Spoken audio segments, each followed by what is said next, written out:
The skyscraper gleamed like glass fire under the morning sun, 50 stories of wealth rising above Manhattan's restless streets. Inside, men in suits moved with purpose, their footsteps clicking against polished marble floors that smelled faintly of lemon and power. At the edge of that glittering perfection moved a woman most people never saw. Her name was Angela Brooks, though to most she was just the janitor.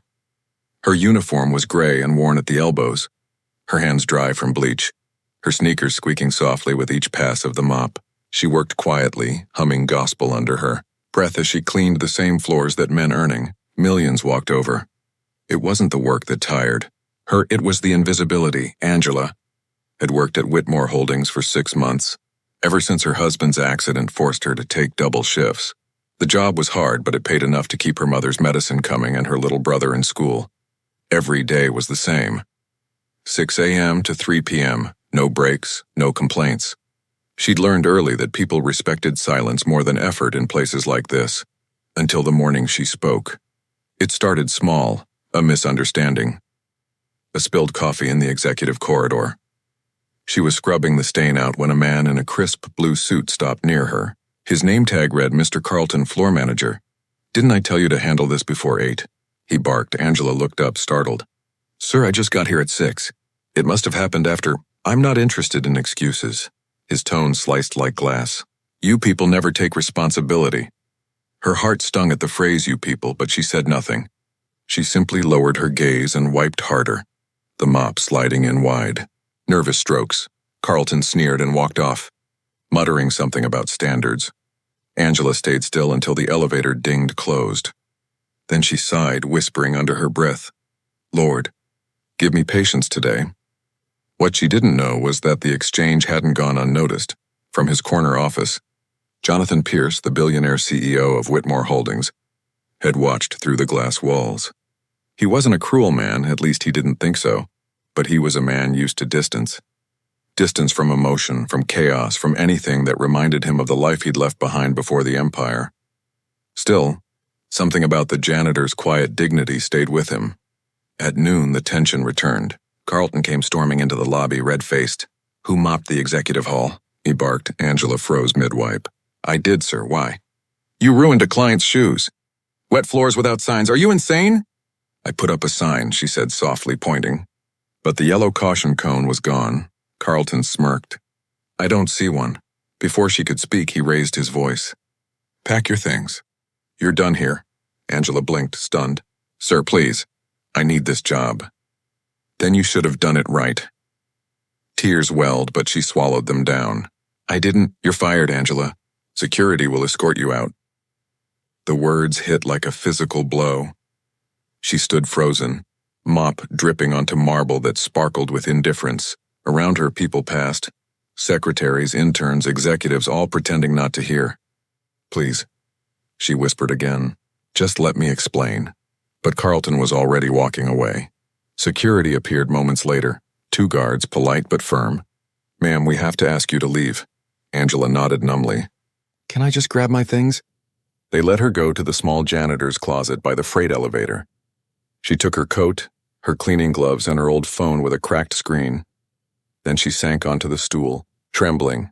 That was when the phone buzzed. "Hey, Mama," she answered softly, forcing a steady voice. Her mother's tone on the other end was cheerful but tired. "Morning, baby. You on your lunch break?" "Not yet," Angela lied. "Just catching my breath. How's work treating you?" "Good, Mama. Can't complain. Lord knows you deserve better. I keep telling you, one day somebody's going to see your worth." Angela smiled weakly, tears falling silently. "Maybe they will. Did you get the insulin refilled?" her mother asked. "Not yet," Angela whispered. "I'll take care of it tonight." There was a pause. "Don't overwork yourself, baby." "I'm fine, Mama." Jonathan Pierce stood outside the door. He hadn't meant to eavesdrop. He had followed instinct. Something about the sudden firing had unsettled him. Now he heard every word through the thin wall. The tremor in Angela's voice, the kindness she kept even as her world fell apart. His throat tightened. When she hung up, he stepped forward and knocked lightly. Angela jumped, wiping her tears quickly. "Sorry, I'll be out in a minute." "It's all right," Jonathan said softly. "May I come in?" She hesitated, then opened the door. Her eyes widened slightly when she saw him, the man whose name was on every paycheck in the building. Mr. Pierce. He glanced at the mop, the small stool, the trembling hands. I heard what happened. I'm sorry, sir, she said quickly. It won't happen again. I didn't mean to make a mess. You didn't, he interrupted gently. Mr. Carlton did, she blinked. Sir? Jonathan sighed. You put up the sign, didn't you? Yes, sir. And he moved it? I don't know, maybe. He nodded slowly, anger simmering quietly behind his calm. You're not fired. Her eyes filled again. Sir, with respect, he already processed the termination. Then I'll unprocess it, Jonathan said simply. She stared, unsure whether to believe him. You've been working here 6 months, right? He asked. Yes, sir. Since January. He looked around the cramped janitor's closet, the broom, the buckets, the smell of bleach. You ever take a day off? Not really, sir. My mom's sick and, well, I can't afford it. Something inside him cracked then, something that hadn't broken in years. He reached into his pocket, pulling out a small black card. Come to my office tomorrow morning. I want to talk. Sir, I don't want trouble. It's not trouble, he said gently. It's recognition. Then he walked away, leaving the scent of expensive cologne and the faint warmth of unexpected kindness behind. Angela stood still, heart pounding. Recognition. The word felt foreign, like sunlight touching a place long in shadow. But she didn't know that her life and his were both about to change, forever. Morning light spilled across the skyline like melted gold when Angela stepped off the elevator on the 3rd floor, the top of Whitmore Holdings, where the ceilings were higher, the air cooler, and the silence more expensive. She felt out of place instantly. Her uniform, freshly washed but faded, stood out against the sleek suits and designer heels of the staff around her. They moved like they belonged. She moved like she was trespassing. But she held Jonathan Pierce's card in her pocket like a small shield of courage. The receptionist, a young woman with sharp eyeliner and sharper tone, looked up. Can I help you? I have an appointment, Angela said quietly. With Mr. Pierce, the woman's brows arched skeptically. You mean the Mr. Pierce? Angela nodded. After a long pause, the receptionist sighed and picked up the phone. Sir, there's a maintenance worker here asking to see you. Angela's cheeks burned at the words maintenance worker, but through the glass doors she saw Jonathan stand. Send her in, he said simply. The woman's jaw dropped. Yes, sir. Angela entered the office carefully, clutching her small purse. The room was enormous, floor-to-ceiling glass windows overlooking the city, modern furniture gleaming under soft light, and the faint hum of quiet wealth. Jonathan smiled faintly. Morning, Angela. Good morning, sir. Please sit. She perched on the edge of the leather chair like a student in the principal's office. He studied her for a moment before speaking. I wanted to apologize for yesterday. What happened was unacceptable. Thank you, sir, she murmured. You don't have to. I do, he interrupted gently. You were treated unfairly, and if I'm honest, it wasn't the first time I've seen that kind of thing in this building. Her eyes lifted slightly. You mean people like me? He hesitated. I mean people who are overlooked. She gave a small smile. That's a polite way to put it. He leaned back, thoughtful. You've been here 6 months. No complaints, no missed days. You clean 50,000 square feet of floor each day. Do you ever wonder if anyone notices? Sometimes, she said softly. But then I remember. My mama always said, God sees even when the world don't clap for you. So I just keep doing my best. Jonathan's throat tightened. He wasn't used to this kind of conversation. Most people in his office talked about profits, acquisitions, or growth charts. Not faith, not humility. Tell me about your mother, he said quietly. Angela looked surprised, then smiled faintly.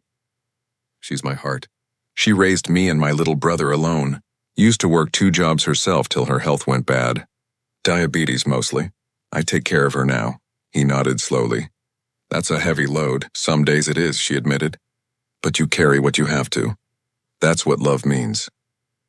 Jonathan looked down at his desk, at the framed photo of his late father, the man who'd built this company from nothing but ambition.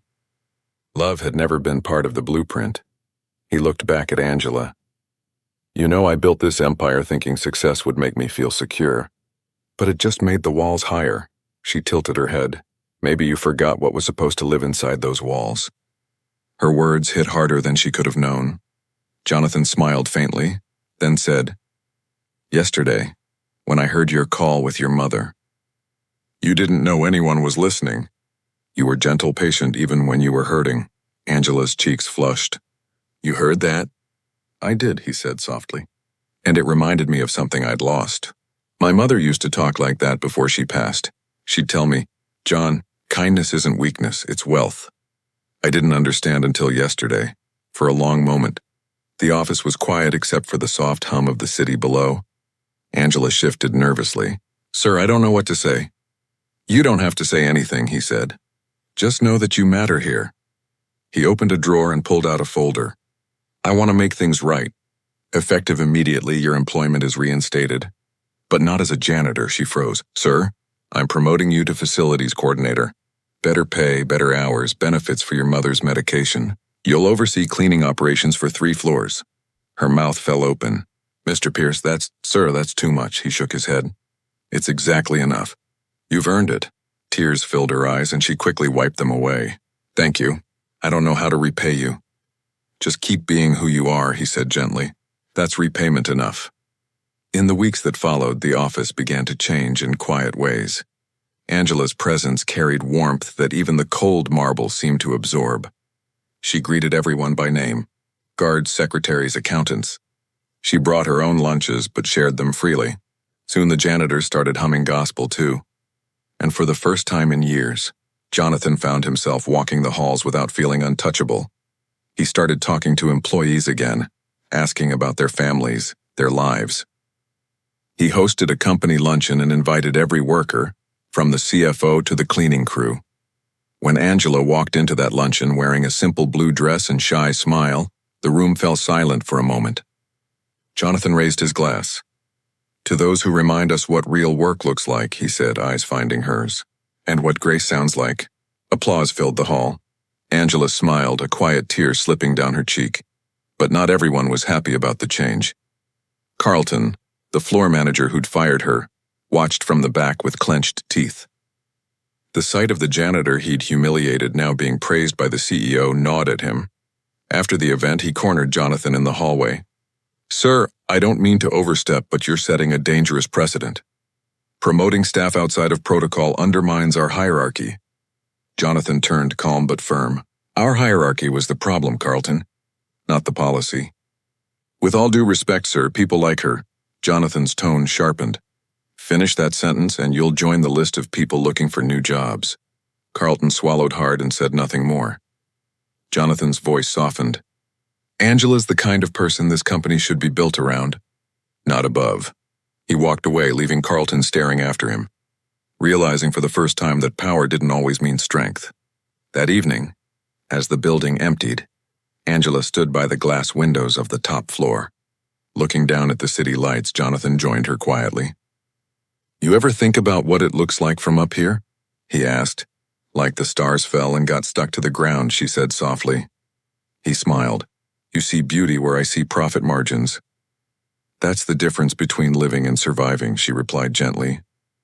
He nodded slowly. "You make everything sound simple." "Maybe because simple things are the hardest to remember," she said. "People forget to be kind, to listen, to thank the ones who clean up after them." He studied her profile in the dim reflection of the glass. "You remind me that people matter more than marble." Her eyes met his in the window's reflection. "And you remind me that power doesn't always corrupt, it can choose compassion." They stood there in silence for a while, 2 worlds that weren't supposed to meet, quietly understanding each other above the glow of a city that rarely paused to notice anything below its towers. Later that night, as Angela walked home through the quiet streets, her phone buzzed again. "Hey, Mama," she said, smiling. "Hey, baby. You sound happy." "I am, Mama. Things got better at work." "I told you, child," her mother said, voice warm with pride. "God don't close doors without opening windows." Angela laughed softly, looking up at the glowing skyscraper that held her story. This one opened way up, high. The air inside Whitmore Holdings felt different, now softer, lighter. The quiet tension that once filled the marble halls had been replaced by something gentler, like hope humming under the surface. For the first time in years, Jonathan Pierce arrived at work without the weight of isolation pressing on his shoulders. The same building that once felt sterile and cold now buzzed with small acts of kindness. A laugh between secretaries, a janitor helping a new intern find her way, coffee shared between floors that never used to mix. And at the center of that change stood Angela Brooks. Her new title, Facilities Coordinator, didn't capture what she really was. She was the heartbeat of the place. Each morning she'd move through the halls with her cart of supplies, humming softly, stopping to fix things that no one else noticed. A broken clock, a dusty frame, a plant leaning too close to the light. She didn't just clean the building. She cared for it, and people began to care back. One afternoon, Jonathan caught himself standing outside the staff lounge, watching her teach a group of janitors how to use the new eco-cleaning system she'd helped design. Her confidence filled the room, her voice calm and steady. He smiled. 6 months ago, she was invisible here. Now the company moved differently because of her. When the session ended, she turned and caught him watching. "Sir," she said, startled. "Didn't see you there." "Don't call me sir," he said with a soft smile. "Jonathan's fine." She hesitated, then smiled shyly. "All right, Jonathan," he gestured toward his office. "Walk with me?" They walked side by side through the corridor lined with glass. The city glittered outside like a living painting. "I've been thinking," he said after a moment, "about what you told me, that success isn't about walls, it's about what lives inside them." She glanced at him. "And what lives inside yours now?" He smiled faintly. "People, conversations, laughter. I forgot how much I missed it." "You didn't forget," she said gently. "You just stopped listening." He nodded. "You sound like my mother again." She must have been a wise woman.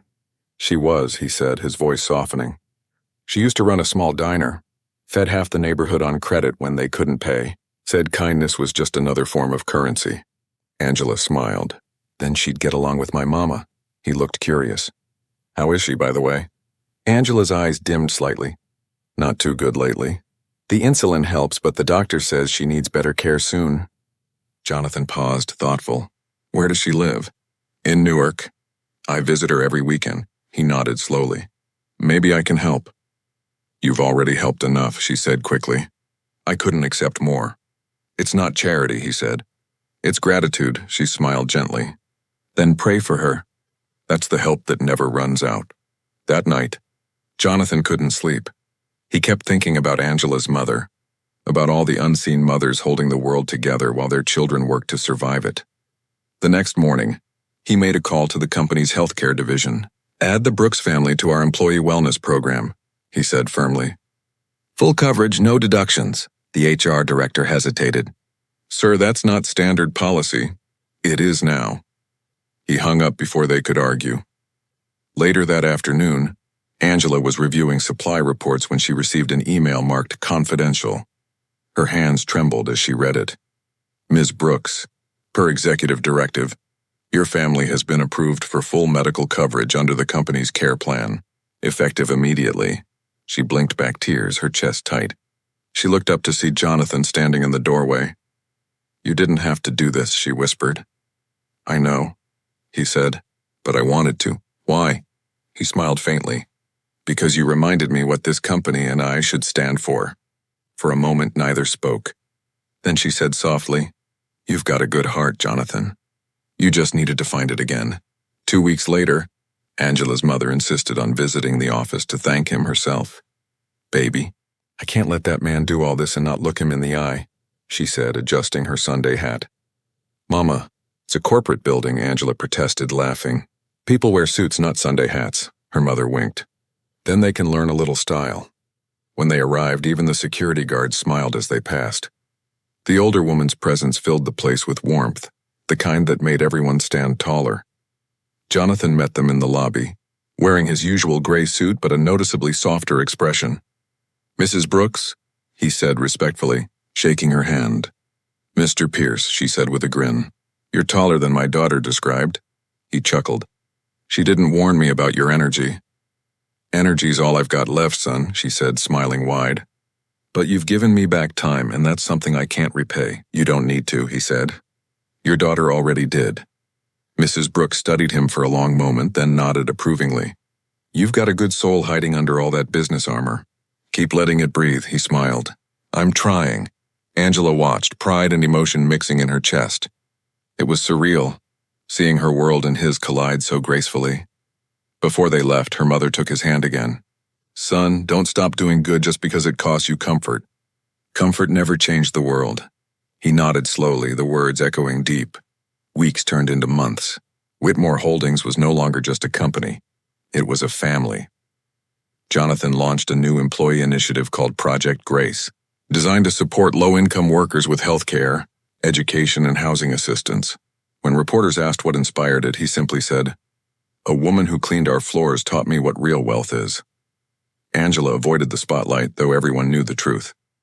She preferred quiet victories, the sound of laughter in the break room, the janitors finally getting respect, the young interns learning that kindness was part of professionalism. But one evening, as she was packing up to leave, Jonathan appeared at her door. "I thought you'd gone home," she said. "I wanted to say thank you." "For what?" "For changing my life," he said simply. She smiled softly. "You changed it yourself, Jonathan. I just handed you the broom." He laughed quietly, the sound rich and unguarded. "You and your metaphors." "Hey, cleaning is a philosophy," she said with a grin. "You clear the dirt, the light finds its way in." He nodded. "You ever think about how far you've come since that day in the closet?" "Every morning," she said. "And I thank God I didn't let bitterness keep me there." He looked out the window. Funny how a single act of injustice can turn into grace when met with the right heart. "That's because grace doesn't ask if you deserve it," she said. "It just shows up." Later that night, when the building was empty, Jonathan sat in his office staring at the city lights. He opened a notebook and wrote one sentence across a blank page. "Kindness is not charity. It's the currency of humanity." He closed the book and turned off the lights. In the reflection of the glass, he saw himself not as a billionaire, not as a CEO, but as a man who'd finally learned what his wealth was meant for. Down in the lobby, Angela finished her final check before locking up. She paused for a moment, looking up at the 50th floor, a smile tugging at her lips. Somewhere up there, a man who once lived behind glass walls was finally living with an open heart. She whispered a quiet prayer of gratitude. "Thank you for letting me be seen." Outside, the city glowed in 1,000 lights, and among them, one building stood a little brighter, not because of money, but because of mercy. Epilogue: a year later, Whitmore Holdings was listed among America's most compassionate workplaces. Employees called it the House of Grace. At the award ceremony, Jonathan stood at the podium, flanked by Angela and her mother. Cameras flashed, but he spoke only one line that made the headlines the next day. "The janitor who was once invisible built the foundation for everything you see today." When applause thundered, Angela looked down shyly, whispering, "Mama, can you believe this?" Her mother smiled. "Baby, I always did." As they stood there, surrounded by light and applause, Jonathan caught Angela's gaze. No words needed. Only gratitude shared in silence, and for the first time, everyone saw her, not as the janitor who was fired, but as the woman who taught a billionaire how to be human again.